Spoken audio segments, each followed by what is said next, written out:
Oke, selamat malam ya, Prof. Spitz dan teman-teman sekalian. Mungkin kita perkenalan terlebih dahulu dari kelompok kami terkait dari kelompok perusahaan leasing terkait pembuatan big data pada explicit company.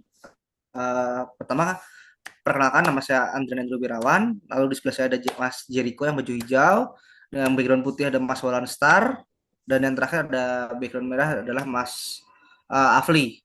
Nah, di sini kita ingin membawa topik terkait pembuatan big data pada perusahaan explicit company dengan untuk tujuan mengenhance sales akurasi dan decision making through automated data flow.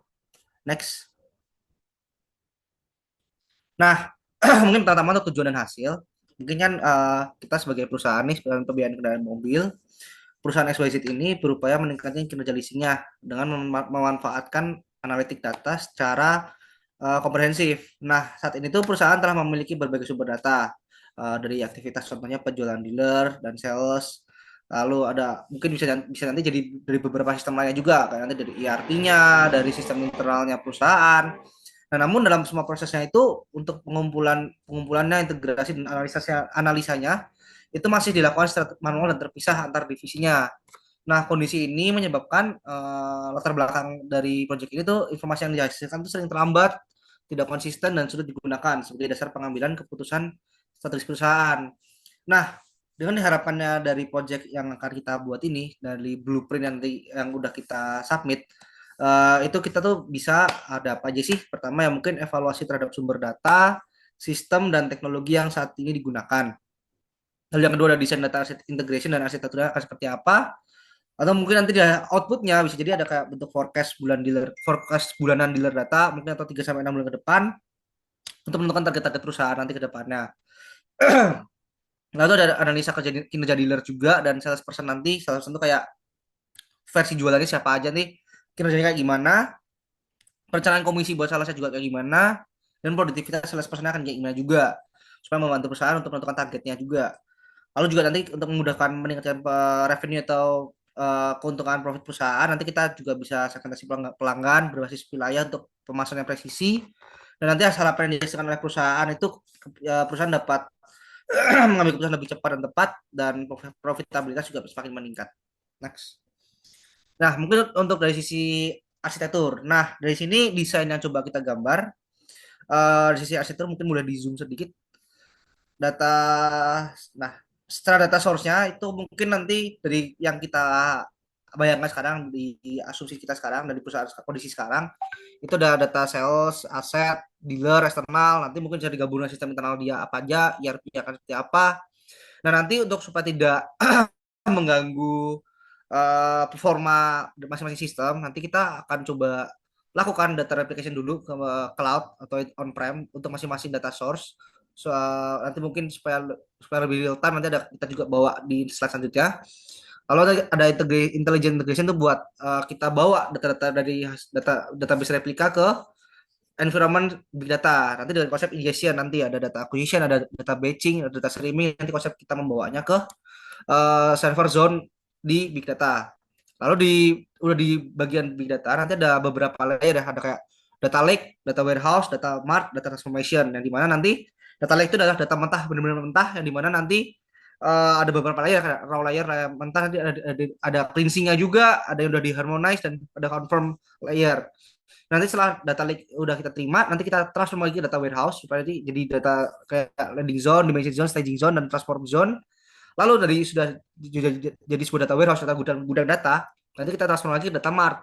Untuk apa? Data mart ini akan nanti akan dipakai oleh pengguna-pengguna di perusahaan kayak nanti ada fact table, ada dimension table, staging table, confirm table, dan yang terakhir nanti ada data transformation juga nanti buat kayak data standardization-nya, data aggregation kayak gimana, apakah ada data cleansing-nya juga kayak gimana, apakah data file sudah valid atau belum nanti kita perlu validasi lagi dan nanti akan jadi sebuah hasil yaitu operational data yang akan dipakai di integrasi kayak nanti big data kayak Power BI, Tableau dan nanti kayak mungkin bisa jadi ke versi prediction atau sebagainya.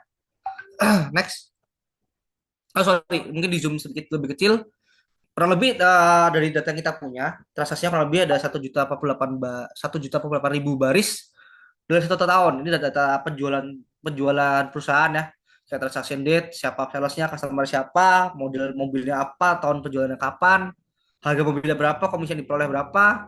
Dan nanti kita ada punya data master kayak data customer, data salesperson, nanti yang konsep nanti yang berbau-bau PII kayak nomor KTP, alamat customer, nanti kita encrypt di versi di data big data kita yang ada sudah ada di sana nanti. Next. Nah, dari penjelasan kita sebelumnya, maka kita akan bawa ke arsitektur big data yang kita propose nanti. Nah, dari data source ini kan ada beberapa tadi. Kita akan coba bawa ke replication ke data replikanya pakai Kafka. Lalu nanti ada untuk proses dibawa ke big datanya, kita ada proses ETL, extract, transform load-nya menggunakan Informatica. Lalu nanti untuk transformation storage-nya kita gunakan Cloudera untuk naruh data lake, untuk konsep edisi data warehouse dan jadi data transformation. Itu kita akses lewat Cloudera atau dalamnya itu Hive buat sebagai kayak kita nge-query atau kita nyari datanya di dalam big data. Lalu nanti kita ambil data structure ditarik oleh Power BI atau Power BI. Dan di sini data ada Brown Silver Gold, ditambah data warehouse yang udah ada fact untuk ingestion sampai Kafka untuk streaming datanya plus ETL yang dipakai Informatika. Konsep saya jelaskan tadi pakai Power BI dan Hive Data Store, Airflow dan Quality Check Edge. Next. Nah, untuk pendekatan pemodelan saya serahkan ke Mas Jericho. Oke, baik. Selanjutnya kita akan masuk ke pendekatan pemodelan di mana yang tahap pertama adalah memasuki data ingestion. Dan setelah melakukan data ingestion akan melakukan data validation. Nah, di data validation ini akan dilakukan ada dua pilihan. Pertama, apakah akan melakukan data exploration atau kita bisa melakukan manual proses melalui pipeline atau kita langsung masuk ke data preparation. Jika data sudah di-prepare, maka akan masuk ke model training. Dan jika modelnya data sudah di training dan sudah bagus datanya, maka akan langsung masuk ke model analisis. Di mana di model analisis ini terdapat dua tahap yaitu model evaluation dan model validation. Setelah dilakukan validation, maka akan langsung masuk ke model packaging and registering. Dan setelah selesai datanya, maka akan langsung dilakukan publish atau kita bisa bilang model deployment.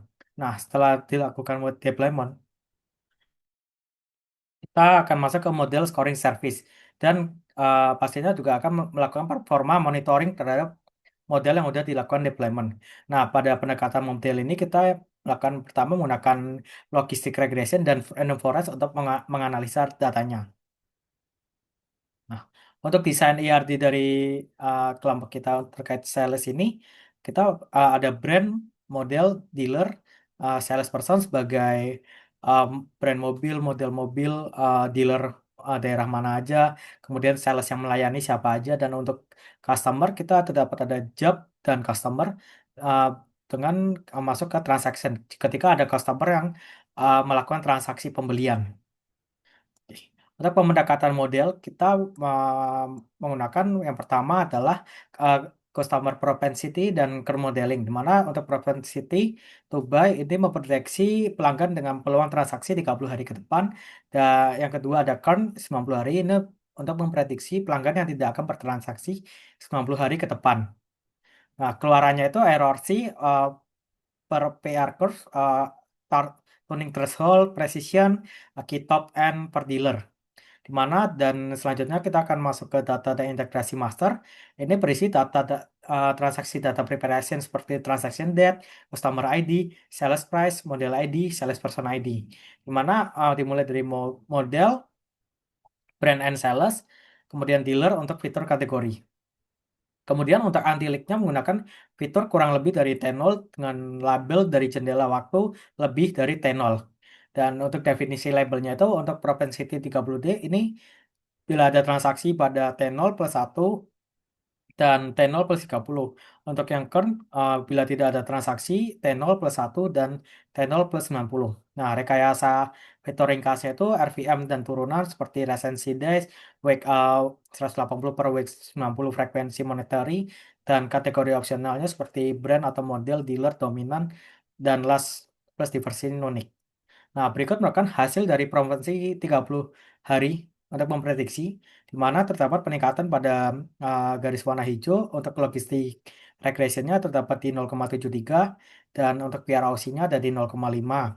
Kemudian untuk yang di Random Forest ini erosi Aussinya ada di sekitar 0,69 dan untuk PR Aussinya ada di 0,43. Selanjutnya untuk hasil current 90 day ini berada di logistic regressionnya itu ada di 0,73 dan untuk PR Aussinya ada di 0,77.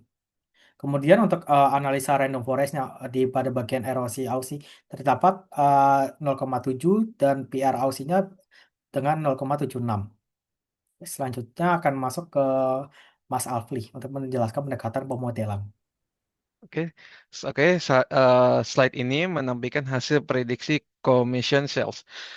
Kita memproyeksikan komisi N plus 1 per sales person untuk estimasi biaya bulanan ke depan dan penerapan target. Data ini pengumpulan bulanan dengan fitur volume, rate, jumlah pelanggan, pelanggannya aktif, dan reseksi. Model yang dipakai adalah random forest regressions dibandingkan baseline precision atau disebut seasonal naive serta rate X sellers. Saat ini horizontal N plus one framework siap diperluas ke 3 atau 6 bulan ke depan untuk budgetnya. Akurasinya dipantau dengan web tertimbang May, MIA, dan bias. Next. Oke. Di slide ini ada evaluasi dan target. Yang pertama adalah objektif analitik, forecast penjualan bulanan 3 sampai 6 bulan. Analisis performa dealer atau salesperson. Dan segmentasi pelanggan atau disebut dealer untuk rekomendasi strategi pemesanan. Lalu yang kedua adalah cukupan data. Transaksi dari Mei tahun 2022 sampai Mei tahun 2023 plus master di dalam masternya ada salesperson dan data dan dealer, model dan brand, customer, job dan dealer. Data fake-nya adalah satu baris sama dengan satu transaksi dan satu transaksi itu adalah SCD untuk data-data yang sering berubah bila perlu. Dan ini adalah indikator keberhasilan. Dimensinya ada akurasi indikatornya ada web, itu keseluruhannya, lalu ada kecepatan, waktu penyusunan rencana dan target penjualan,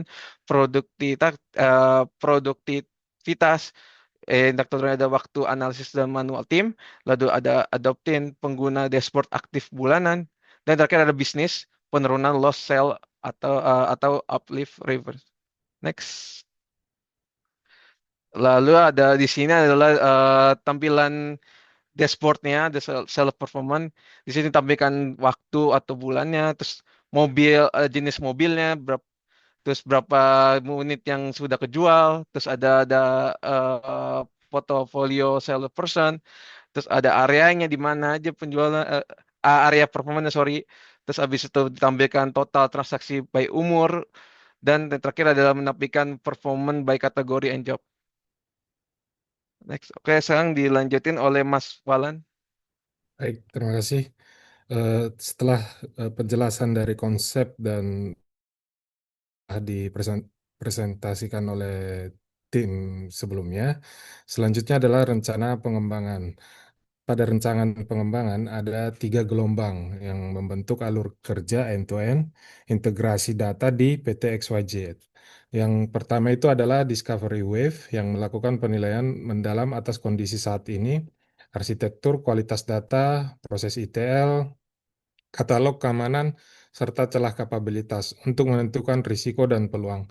Hasilnya menjadi masukan bagi desain wave, yaitu gelombang selanjutnya, yaitu perumusan strategi data dan rancangan integrasi, target arsitektur, standar kualitas, kebijakan akses, serta roadmap bertahap guna mencapai tujuan integrasi perusahaan. Gelombang yang ketiga adalah development, mengeksekusi roadmap dalam 3 fase. Yang pertama adalah fase foundation, membangun skema bintang, pipeline ETL, SCD untuk histori perubahan dan dashboard eksekutif awal. Kemudian di fase kedua adalah modeling dan insight, menjalankan rolling back test untuk forecasting, melakukan clustering atau segmentasi, dan mematangkan dashboard analitik. Fase yang terakhir adalah operationalization, yang mengoperasionalkan solusi melalui jadwal alerting, UAT, dan pelatihan pengguna hingga rilis produk yang terdokumentasi. Selanjutnya adalah tata kelola. Tata kelola yaitu solusi dipantau melalui model monitoring, contohnya WAP dan MAP, bulanan atau per dealer model. Dengan alert saat melampaui ambang, kemudian data quality checks mencakup join rate, tanggal tidak valid, dan duplikasi, terintegrasi dengan otomatisasi refresh data. Dokumentasi disimpan rapi, transformasi data, changelog skema versi model, sedangkan privasi ditegakkan dengan enkripsi dan kontrol akses berbasis UAM.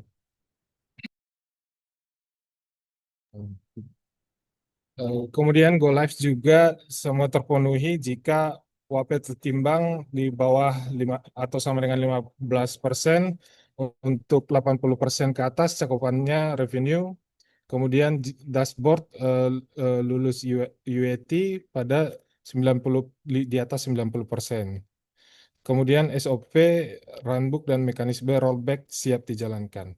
Baik, demikian presentasi yang tim kami sampaikan. Terima kasih atas kesempatannya, Prospit. Kami ucapkan terima kasih.